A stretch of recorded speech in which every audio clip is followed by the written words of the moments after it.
Oi, boa tarde, eu sou a Larissa e junto com a Pamela e a Thalita, a gente vai apresentar o capítulo 4, Comidas e Mulheres.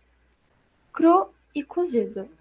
A princípio, os termos cru e cozido ajudam a gente a classificar as coisas, pessoas ou até mesmo ações morais.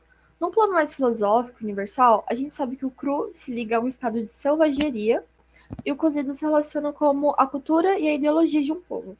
Um exemplo que temos disso é um ditado popular que diz que o apressado come cru, onde a metáfora vai se referir a esse elo entre a selvageria da pressa e a calmaria do estado cozido. Com isso é entrelido que o calmo vai sempre comer cozido, pois quem tem calma possui um elemento da civilização, e a civilização funda-se precisamente num saber esperar. Quando tratamos do Brasil no assunto comida, nós dizemos que somos tão bons em comida quanto somos em mulheres ou futebol. E o mundo das comidas nos leva para casa, para os nossos parentes e amigos, e essas pessoas compartilham intensamente a nossa vida e intimidade. Seguindo esse raciocínio, o cru ele seria tudo aquilo que está fora dessa casa, onde somos tratados com amor. Sendo assim, o cru é tudo aquilo que está fora do controle da casa. Já o cozido, em si, ele vai ser essa casa, esse lugar onde temos amor, onde podemos escolher a nossa comida e etc. Quando entramos mais a fundo nesse assunto, nós também abordamos o tema alimento e comida e a diferença desses termos. Falando sobre alimento e comida, a gente pode explicar esses dois termos como alimento sendo tudo aquilo que pode ser ingerido para manter uma pessoa viva e a comida tudo aquilo que a gente come com prazer.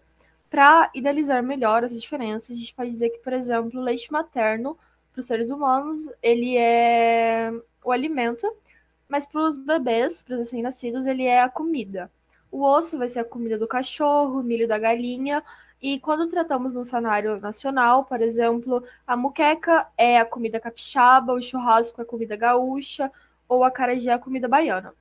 Temos então que o alimento, basicamente isso, e tratando esses dois termos, a comida ela não vai ser apenas uma substância alimentar, mas ela também um modo, um estilo e um jeito de se alimentar. E o jeito de comer define não só aquilo que é comido, mas também aquele que come. O autor Roberto da Mata aborda também, no capítulo 4, as expressões idiomáticas, afirmando que existem várias metáforas onde se usa a palavra comer ou comida e onde o fato de alimentar se tem significados preciosos. Expressões idiomáticas são recursos de fala e da escrita que ganham novos sentidos conotativos e ultrapassam seus significados literais quando aplicados em contextos específicos. Exemplo que temos no texto é quando nos referimos a alguém como pão duro. Estamos falando de alguém avarento, que vive economizando seu dinheiro, que come o pão dormido, que obviamente fica duro. Outro exemplo que o autor usa é quando dizemos que estamos com água na boca, que é quando desejamos muito alguma coisa. Da Mata diz que o fato é o comer, a comida e os alimentos, forma de um código complexo, uma verdadeira boca rica social, que nos permite compreender como é que a sociedade brasileira se funde enquanto tal. Pode-se usar a comida como algo universal, que é o ato de se alimentar, como também podemos usar para definir e marcar identidades pessoais e grupais, estilos regionais ou nacionais de se fazer, de estar e viver. Nós brasileiros usamos muito essas expressões para definir as coisas no nosso cotidiano. Gostamos dessa mistura. Essas expressões dão brecha para expressarmos pessoas através delas, mas contudo também pode definir as relações entre as pessoas, pois certas expressões levadas em conta precisa de um conhecimento sobre o que a pessoa gosta ou não. Finalizo com uma definição de Roberto da Mata sobre os brasileiros referente à comida. Diz ele: nós brasileiros sentimos saudade de certas comidas e poderíamos perfeitamente dizer: dize-me o que comes e dir-teis quem és. Podemos notar que nós, brasileiros, usamos o substantivo comida e o verbo comer em várias gírias e expressões idiomáticas. E isso não acontece só no português, mas também em outros idiomas, como crow, que é forçado a aceitar uma derrota, e up, que é aceitar sem questionar, no inglês.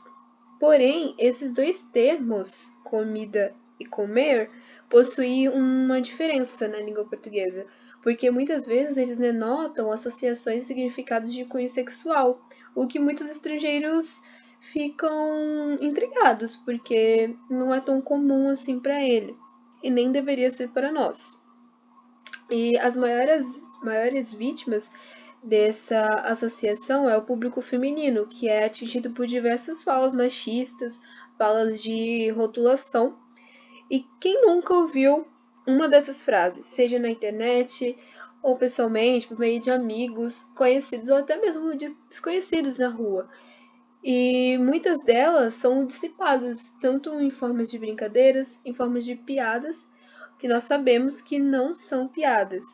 E mediante tudo isso, a gente pode também classificar esse público feminino, que é o público mais atingido ali, como mulher alimento e mulher comida. O alimento é aquele que não necessariamente tem vontade de comer. Você também não tem prazer em consumi-lo, mas sim uma necessidade, como por exemplo, uma pessoa que está com muita sede. Ela obviamente vai querer tomar um copo de água o mais rápido possível. Porém, se ela não tivesse com tanta sede assim, ao invés de beber água, ela provavelmente iria beber um copo de suco, um copo de refrigerante e afins. O indivíduo, ele muitas vezes não escolhe beber água por prazer, mas sim por necessidade. Diferentemente da comida, que é aquela prazerosa, que você aprecia, que você desfruta, como por exemplo um bolo macio, um café quentinho, uma pizza. Assim a gente pode definir a mulher como dois tipos, que é a mulher alimento e a mulher comida. A mulher alimento é aquela mulher da rua, a prostituta, ou aquela que controla e é dona da sua própria capacidade de sedução e sexualidade. Já a mulher comida é aquela que se dispõe aos serviços domésticos, é cuidadosa com a família, é a virgem que se casou assim e a esposa, a mãe. Ela nunca é comida, mas ela pode virar uma comida, ou seja, ela pode virar uma presa para os homens, mas antes delas se tornarem comida, elas são noivas e esposas. Já a mulher da rua é aquela que é comida por todas. Ela é antagônica à mãe de família.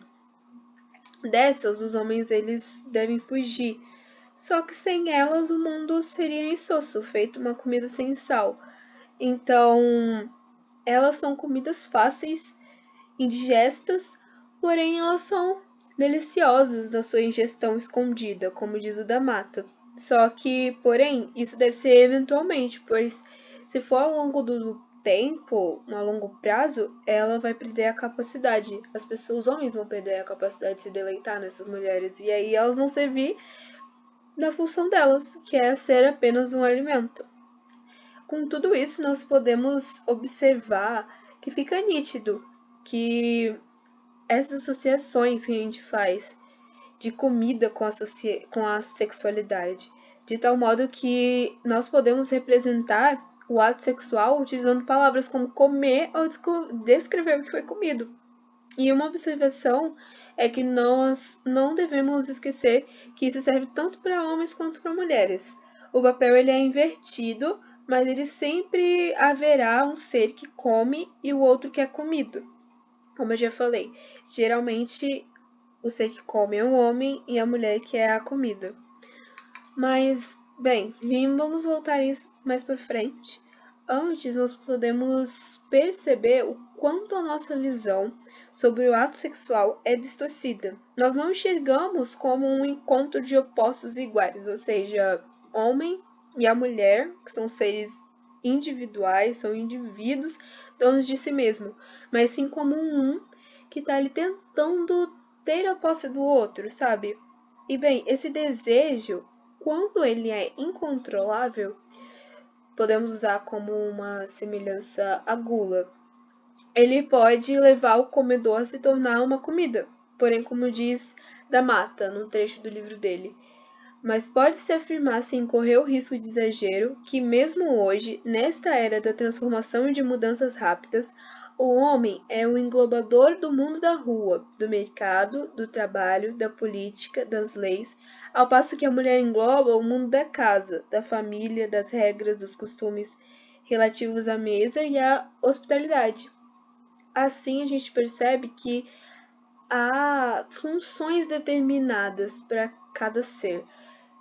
Porém, a chance de acontecer que seja isso invertido, que um homem é aquele que vá para a cozinha, que a mulher é aquela que sai para comer, vai diminuir. Não que isso seja algo bom, você dizer que você vai comer uma pessoa, que você vai fazer isso, que essa associação exista seja algo bom. Mas se a gente tentasse inverter o papel, seria mais difícil. Então a chance disso acontecer é mínima, é bem provável.